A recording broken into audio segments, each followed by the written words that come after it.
You are listening to www.integralnaked.org.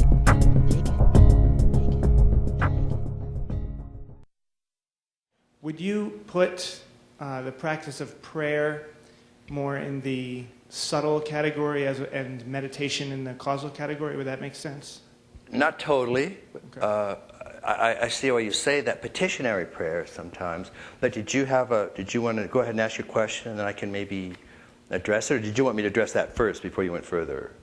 Actually, that was it. Yeah, just because it seems like prayer works with subtle forms, things that would appear in dreams. In other words, you're taking spiritual ideas or experiences and kind of projecting them using images, using identities, and so on. Yeah. As opposed to meditation, which is just letting go of all that stuff. Yeah, and Christian mystics themselves tend to make a distinction between meditation and contemplation.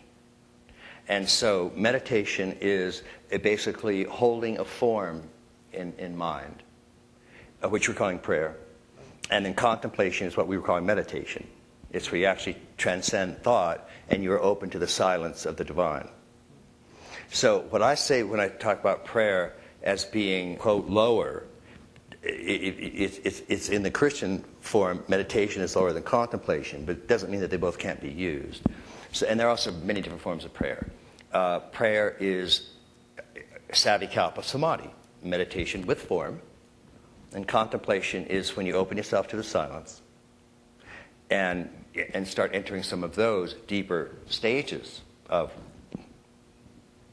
meditation contemplation.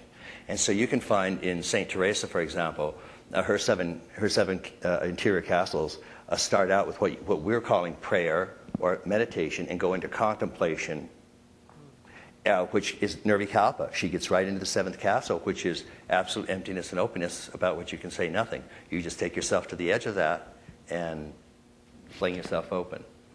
So it's more that whole continuum, and whether prayer with form and prayer without form would cover the same basic path. Is that?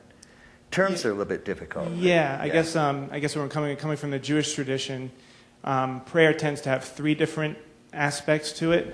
One is petitionary, one is gratitude, and one is praise, or becoming overwhelmed with awe.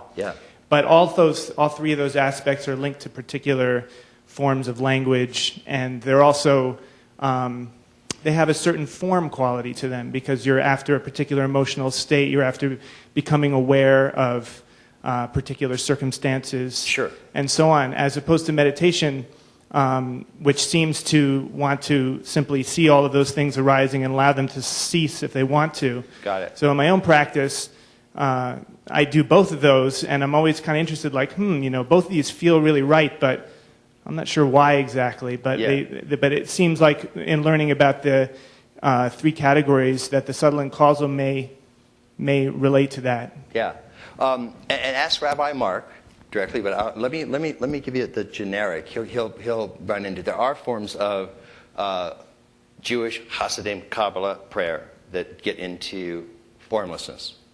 But let me give you just very quickly. There are 5 main states of consciousness, and then you can relate your practice according to these states. And these states are ever present in humans.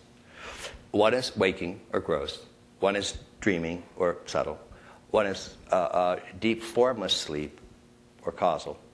And then one is the witness of all those states, which is Turiya, or the witness, Atman. And then the 5th is Turiyatita, or the union of that empty witness, or Turiya, with all 3 states. So those are generic states and realms that all human beings have access to. And I don't know a single tradition that doesn't tap into those one way or another. Now, it's very, very true that in the West, in Islam and Judaism and Christianity, the meditation with form has a little bit more airtime than the formless mystery opening to the mystery of your being, as Martin Buber put it. And under those circumstances, they are in touch with these. So one of the great things is looking for those threads in the various traditions that do have access to that. But instead of worrying specifically about a practice, make sure you're touching all 5 of those states. And then look for practices that are helping you do that. And that's a pretty good barometer of some of the stuff that you'd like to be doing.